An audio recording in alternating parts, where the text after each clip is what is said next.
All right, the elite season is over, and more importantly, the Mississippi River event is over. I'm going to say this for the last time. I think this was the best event of the year. By far, hands down, it wasn't even close. Now, a lot of that's because it was the last event of the year and the Angler of the Year race. That was pretty interesting for me. Now, I'll explain why. If some of y'all don't know why, I'll get into it. No one comments on any of my comments and go, yeah, I look at it the same way you do. I'm not saying you should. I don't know. I don't know how people look at it. But this is what I look at it when I watch this fishing stuff, because interrupting my own video. Because this was the last thing I said in the video. But I have to put it up front. I have to put it in the beginning. This goes to a lot of this video. You'll understand it. If you watch the video, this needs to be in the front. I'm just telling you. Two things. Did they stop biting, or are they even there? The 1 and 2, it's not even 1A and 1B. It's like both of them. Are they not biting my bait, or are they even there?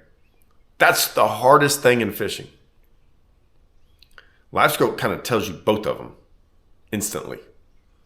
But no one's doing a video on that. It's like the simplest things, and then I blurt them out on video, and they're the last freaking thing I talk about in a video. And most people aren't going to get there. If you watched it all the way to the end, I don't care. I'm putting this first. I'm putting it first. I'm not going to make it. It's going to be the ending too, but I'm putting it at the beginning of the video. Because it's true. I've got to make a disclaimer. I didn't watch all weekend. Or Thursday, Friday, Saturday, Sunday. If you have 8 hours a day to watch this every day, or however many hours it's on at least 7. 7 hours a day for 4 days. I can't do it. One, I have too much stuff to do. But this was by far the most I watched all year long of any event, which is saying a lot. It's still not saying I watched a lot of it. I actually watched more Thursday and Friday than I actually did Saturday and Sunday. And then Saturday and Sunday, I got a little bit, I kind of just watched I watched Bass Track more, and just to see who was catching them. I thought a lot of it was cut and dry after Saturday, and I was shocked. I was wrong. Maybe this is going to be a little bit longer than I thought, because there's a lot here. The end of the year race I thought was over come Saturday. Like, as I was watching Saturday, and I looked up and I saw Trey 50th, I was just like, it's over. It's over. It's just going to be too hard to come back in a place like that. I thought Chris was on him enough. And it was one of those deals where it's like Trey, he was whatever, an ounce or two. I didn't even look, but it had to be a couple ounces from even making the cut.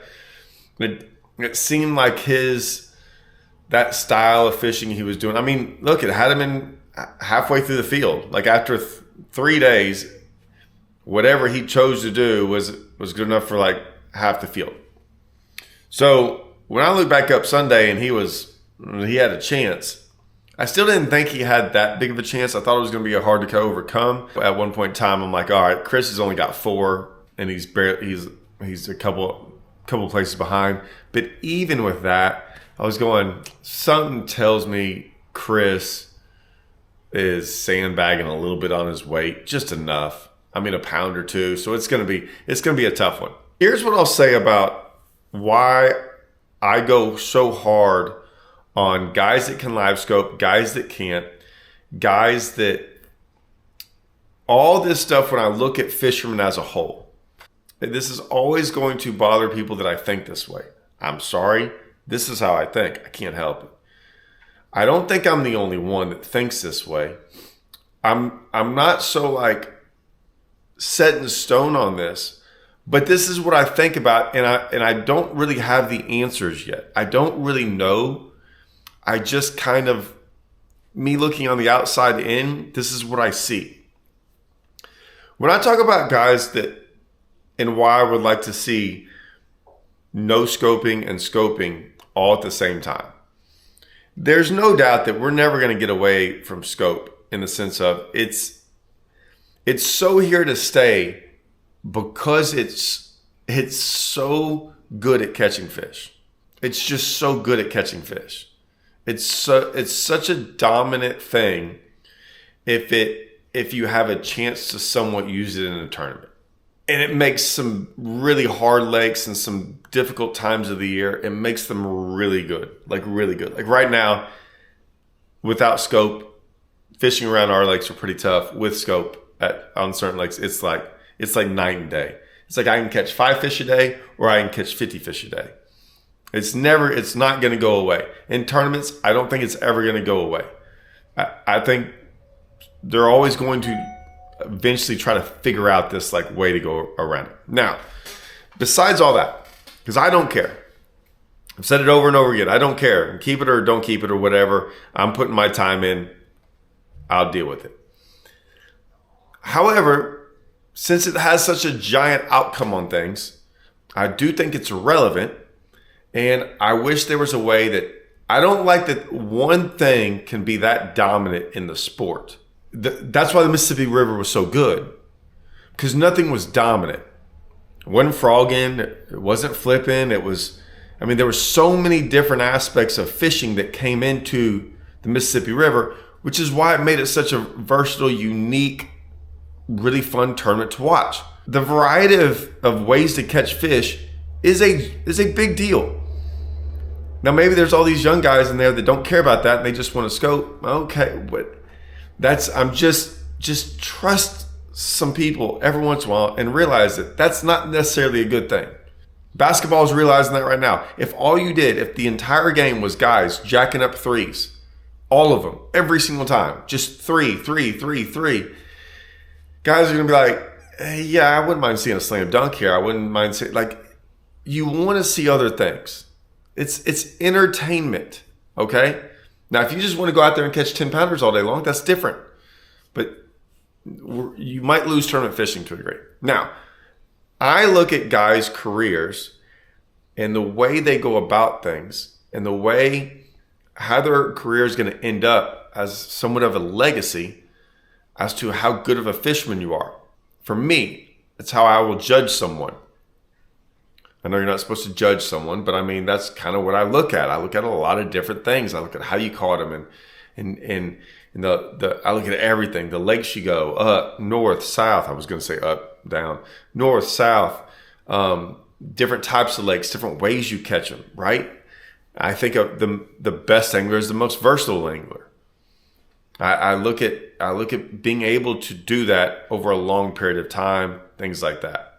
When I look at some of this stuff and I look at scoping, and if that's all you can do, I'm just not going to consider you that great of a fisherman. If you're only good at flipping, you might be a really good flipper, oh, it's a flipping event, he's going to be in the top 10. And that's good. There's nothing wrong with that. You can make a career out of that. I'm not saying don't even make a career out of it, but I'm still going to be cool, you're a good flipper, and you don't really do good at other events, and there's nothing wrong with that. That's just how I look at you. And you might design flipping baits. You might win 4 tournaments in your career and have a great career. But that's the way I look at it. It's not bad or good. That's just how I'm just letting y'all know how I look at certain things. So I watched this Angler of the Year race. I secretly started pulling for Chris Johnston. I didn't really care at first, but then as I'm watching the event, I saw Chris, he just stuck with the frog and flipping and just being more versatile. I started rooting for him. I wasn't particularly high on either one of them. I really didn't care. Not because he was older or younger or nothing like that. Just the actual, I'm a guy who likes to frog. So I saw him catch some on a frog, especially that, I think it was a big one on Saturday. I was like, yeah, man. Now, Chris as an angler, his legacy, winning back-to-back Angler of the Years and stuff like that, is his legacy starts to become this, starts building his legacy. So I look at that and decide whether or not how good of a fisherman he is. I bring all this up because, and he even got into a little bit about he talked about catching this one fish with like 5 minutes left, or this one fish with 5 minutes left, and not even in this tournament, throughout the year, and all these things that add up. And I made a video the other day about like adding a 2-pounder. They used to talk about that, adding a 2-pounder to your day every day, how much that would help you at the end of the day. And I was kind of like comparing that to live scope, that like when we first started using live scope, like how much that would help you. Like the fact that like, oh, this is going to add a fish to your bag every single day. This is a giant piece of equipment you have to have on your boat. That was at the start of live scope. Now I realize it's way more than that. I mean, it could be everything. It could be everything you weigh in. But then again, it's like, now it's almost like, okay, we're in a live scope, and like I might only have one fish, not even a day, a tournament where I just caught him fishing. Like it's flipped the script a little bit. So once again, I look at that as a whole, and I'm going to look at you and go, I still just want to see you catch fish without live scope. And I know you can catch some fish without live scope, but there's a difference between 50th, 60th, 40th, top 10, and first. See, that's the thing. That's always been my thing. If you don't care about any of that, just like the guy who only wants to flip and doesn't care about all the other tournaments, but when flipping comes around, he crushes on them, then you might win the event. There's nothing wrong with that. But don't get upset if someone's like, hey man, you were at this event and you finished 80th, and that event 70th, and that event 90th, and that event 80th, and you're like, yeah, but I won this event. We get it. But that's your legacy, right? Like we're not going to look past that part of it. I look at this the same way. Is that a couple fish here and there, and instead of going for Angler of the Year, you're in 10th place in Angler of the Year, or 20th, or 30th. And then instead of all the accolades and all the announcers saying, and I say this because like I know they have to, but like, this is the next best fisherman ever. And I'm not talking about Trey. I'm just talking about in general. I really am just talking about it in general, because they do this. This isn't just Bassmaster. They do this. Oh man, over the last 3 or 4 years, it's really interesting. Like they are pushing this young fisherman narrative really, really hard. Like, and I don't think anyone's doing it on purpose. They're like, this guy's going to be the next big thing, and blah, blah, blah. And it's usually all been guys that are live scoping most of the time. And I don't know, I just find it interesting. And so like, there's, I think, a lot of people, this has nothing to do with banning it. I've always said I'm more interested in like the legacy part of it, and like what guys can do with or without it, like stuff like that. So I just looked at all that, and I was just going, yeah, this is part of it. And I think some people, maybe not all people, this is the way I think. I'm like, maybe if they changed the rules or they did some stuff, I think it would shake up the entire Angler of the Year. And when you look at this top 10, I'm not even going to say there's some live scopers in there. Koyo can live scope, but he has shown that he can catch them and make top 10s. I don't know if he was live scoping in this event. I never saw him. There was like 4 or 5 guys in this top 10 that I never saw. I never saw highlights of. I never saw anything on. So I can't comment on what they were doing. All I saw Chris. I saw Pat Schlapper, Caleb, obviously Chris and Trey. I saw very little of Brian Schmidt. I'm not saying he wasn't on there. It's just, like I said, I didn't watch a lot of Saturday, Sunday, so he might not have been on there until Saturday or Sunday. I saw a lot of Caleb and those other two. I saw a lot of, I got to look it up now. Saw very little of Corey Johnston. Saw Jay Shakurik a little bit. Like I said, saw none of Koya. Saw none of Tucker. I did see some Tucker Smith. I saw and KJ Queen. And then I never saw Stetson on live, but I saw what he was doing. Like that was wild. Like like I said, I've never been up there. I don't know much about the Mississippi River. And so like watching him in the current catching something, like that was unique, right? So he was unique. KJ Queen was, I think, the one Carolina rig. I forget, Tucker Smith was kind of doing a couple things. Shakurik, I saw Shakurik like live scoping pads on day 1 and day 2 and like fishing. He was live scoping a lot. Brian Schmidt was doing what Brian Schmidt does. And so you had guys, you had some like variety for sure. Up in the top, who else was up in there? Livesey catching a giant bag. I saw some highlights of him with a frog and stuff like that. It was really interesting. So like the top 10, I would say Shakurik, Koya, there's a couple other guys. But see, that's what I wanted to say. You've seen Tucker Smith. I've seen him a couple times, right? And he's been live scoping. Same thing with Cooper Gallant. Same thing with, I think I've seen KJ Quinn. Well, when he would, anyways. So you've seen it. I'm not saying they don't all live scope, but you've seen a couple of those. And then they make top 10s. The more they do that on a place like this where they're not live scoping, that's the part that I'm telling you, going to do them huge on the fact of they can sit there and go, well, yeah, but I caught him here without live scoping, or I caught him there without live scoping, when people make that argument. Because people are making that argument. You can want to deny it. You might not like it, but people are making that argument left and right. I'm just telling you. People are scared to talk about it now because they're scared they're going to get hate. I don't care about any of that. I don't care. You talk to too many people. Go live under a rug or go get in your happy place. But I'm just telling you, that's how fishermen and all of us are. And there's a bunch of us. You think we all died or something?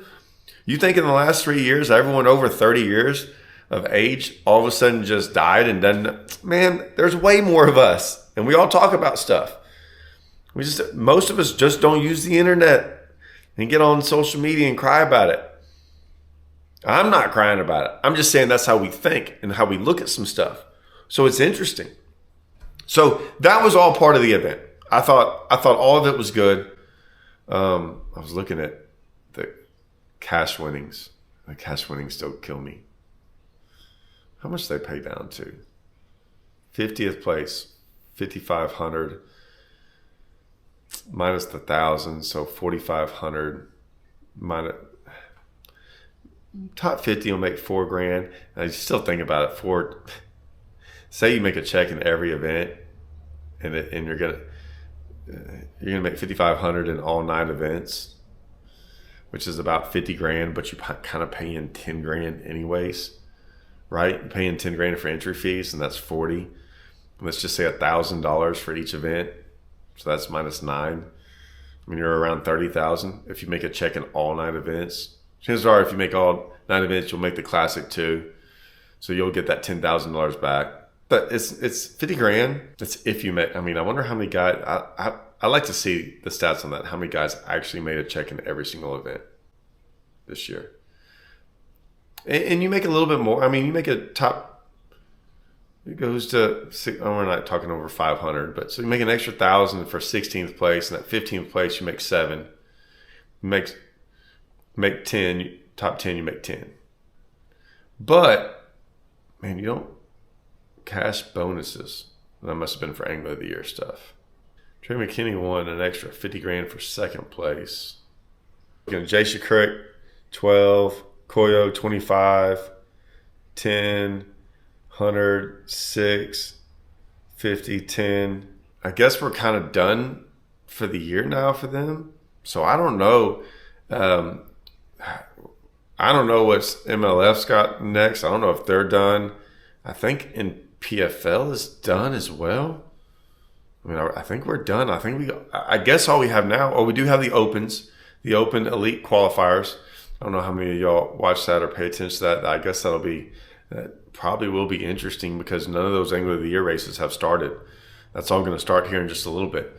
So that's what we got. Great event. I thought it was a good event. Really cool watching flipping bites. Really cool watching, obviously, the frog bites. Oh, yeah. On to the Chris Johnston thing. What him and Corey are doing, and when I say doing, like working together, was absolutely genius and smart. And like they can trust each other. I think there's very, very few people that can actually room together and trust each other. And what I've seen over the years, and from talking to some guys that room with certain people, that's very, very hard to do. Chances are there's one fisherman better than the other. And so that better fisherman usually comes out on top a lot. And then I've definitely seen this where both of them think they're sharing 50-50. And I'm telling you right now, I have seen it to where one guy is definitely he's not sharing as much as the other guy. So like, I've seen that information group stuff. Like, it definitely helps you. It helps you more than it hurts you if you've got trusting people. Obviously, Chris and Corey, it's a no-brainer for them. I have zero problem with it. Don't care about any of it. Like, that's all. Like, they're smart for doing that. The only thing I'll say, and this goes back to the legacy thing. This is more of a question. A lot of people do it, but aren't as vocal about it and aren't as open about it. They're very open about it, which I said, from a business standpoint, very, very smart. For accolades and winning and all that stuff, very, very smart. And they're good fishermen. No doubt. Like, no one's gonna say they're not. Is there any part of it though? And hear me out. Hear me out on this. The Angler of the Year came down to one or two fish. Maybe just one. Throughout the entire year, it came down to a fish here or a fish there. And that's what I was kind of talking about, the live scope aspect of it. Like, if you'd have taken live scope out of half those events, would it even have been close? I'm not saying it would have been Chris. I can pretty much say I don't think it would have been Trey. I'm not knocking him. I'm just saying there was way more fish, I think, caught by Chris without live scope than every time I looked up, Trey was pretty much catching them on live scope. Maybe it wasn't Chris at all. Maybe it had been someone else in there.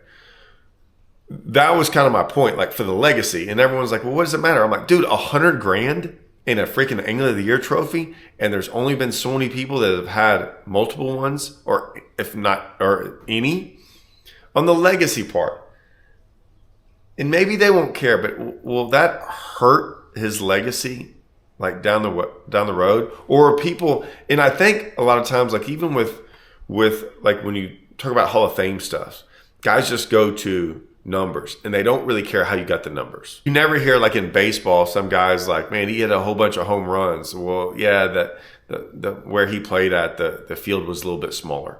You know, here to left field was, 50 feet shorter than everywhere else, and that's why he hit, 70 more home runs, and maybe those wouldn't have been 70 home runs, and then he doesn't get in the Hall of Fame. Like, no one says anything like that. However, it's a thing. I mean, it matters. And so, like, will that matter? Like, will anyone ever look back and go, well, man, they kind of, like, shared a whole bunch of stuff? And I don't know. I'm just asking. I'd probably get some hate on that. I'm not saying they're not good, but no one can deny the fact that definitely helped in that situation. Throughout the year, getting a little, like, you're telling me one, not 20 extra fish or one extra fish that year. And Trey can get it too. Trey was getting information, I think, from Tyler. Like, I get it. And everyone's going to be like, what? Both guys can do it. I get it. I know both guys can do it. Like, I get what you can do. I'm just stating, I'm just asking, will that? Will anyone really look at that? Or will someone talk about, like me, one time, and then 5 years from now, no one will even bring it up and be like, no, he won. He's probably going to get another one. Will that ever be a deal? This is why I like stuff like this. I really do. If you want to make it entertaining, and Bass hasn't figured this out yet, if you changed up live scope, like, and they made it half and half, and then all of a sudden you have this range, right? You have this pool of finishes, and you're like, oh, that guy finished here and here and here and here, and then they changed it, and then that guy's like, instead of here, he's way down here for the next 3 years. Then what's going to happen? Oh, well, I mean, he had a bad year. Then the excuses come, right? What if they change the info rule? Now, I do not think, with the info rule between the anglers, I don't think the drop off for Chris and Corey would be that much at all.